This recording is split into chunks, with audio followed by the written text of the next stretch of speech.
ડભોઈ ખાતે બાર એસોસિએશનની ચૂંટણી ઉત્સાહપૂર્ણ અને શાંતિપૂર્ણ માહોલમાં યોજાઈ હતી। ડભોઈ કોર્ટ પરિસરમાં જ મતદાન પ્રક્રિયા કરવામાં આવી હતી, જેમાં વકીલ મિત્રો દ્વારા ઉત્સાહપૂર્વક ભાગ લેવામાં આવ્યો હતો। આ ચૂંટણી દરમિયાન પ્રમુખ, ઉપપ્રમુખ, મંત્રી, સહમંત્રી તથા ખજાનચી સહિતના પદો માટે ચૂંટણી યોજાઈ હતી, જેમાં કેટલાક પદો માટે બિનહરીફ વિજેતા જાહેર કરવામાં આવ્યા હતા। આ મતદાન પ્રક્રિયા દરમિયાન કાયદો અને વ્યવસ્થાની કોઈ અનિચ્છનીય ઘટના બની ન હતી। સમગ્ર ચૂંટણી પ્રક્રિયા પર નિરીક્ષકો દ્વારા દેખરેખ પણ રાખવામાં આવી હતી।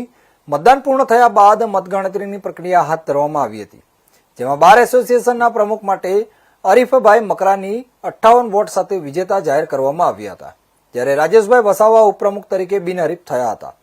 મંત્રી પદ માટે 28 વોટથી વિજય મેળવીને મોહસિન મંસૂરી વિજેતા રહ્યા હતા, જ્યારે સહમંત્રી તરીકે અનુજ બારોટ બિનહરીફ વિજેતા જાહેર થયા હતા। આ પરિણામોની જાહેરાત બાદ જીતેલા ઉમેદવારોને વકીલ મિત્રો દ્વારા અભિનંદન પાઠવવામાં આવ્યા હતા। પ્રમુખ અરીફભાઈ મકરાની દ્વારા બાર એસોસિએશનની એકતા, વકીલોના હિતો અને ન્યાયિક વ્યવસ્થાને વધુ સશક્ત બનાવવા માટે કાર્ય કરવાની પ્રતિબદ્ધતા વ્યક્ત કરવામાં આવી હતી। આ ચૂંટણી ડભોઈ બાર એસોસિએશન માટે મહત્વપૂર્ણ ગણાઈ રહી છે, જેમાં વકીલ સમાજની સક્રિય ભાગીદારી જોવા મળી હતી।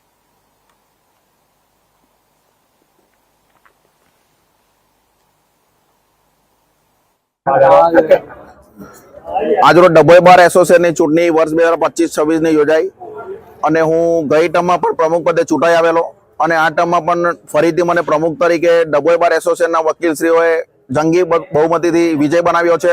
તે બદલ હું તમામ વકીલ મિત્રોનો આભાર માનું છું। તેમજ મારી સામે પ્રમુખ તરીકે ફોર્મ ભરનાર આરબી ભટ્ટ સાહેબ હતા, જુગલ રાજપૂત હતા। ત્યારબાદ આરબી ભટ્ટ સાહેબે ફોર્મ પરત ખેંચેલું અને જુગલભાઈ રાજપૂતને તેમને ગઠબંધન કરેલું, ટેકો આપેલો। તેમ છતાં પણ વકીલ મિત્રોએ મારી પર વિશ્વાસ મૂકેલો છે અને હું વકીલોના કામ કરેલા છે, તે બદલ હું વકીલોનો ખૂબ ખૂબ આભાર માનું છું અને આજ રોજ હું જંગી બહુમતીથી 58 મતોથી વિજય થયેલ છું। હંમેશા વકીલો માટે હું કામ કરતો રહીશ અને વકીલોના પડખે ઉભો રહીશ। ક્યારે પણ હું વકીલોના કામ માટે ના નથી પાડી અને આગળ પણ હું વકીલોના કામ કરતો રહીશ। આખા વર્ષ દરમિયાન હું એક પણ મીટિંગ નથી બોલાવી, કારણ કે હું ટેબલે પહોંચીને વકીલોને સાંભળેલા છે અને વકીલોના કામ કરેલા છે। તે બદલ આજ રોજ હું વકીલોનો આભાર માનું છું અને વકીલોએ મને જંગી બહુમતીથી વિજય બનાવ્યો છે।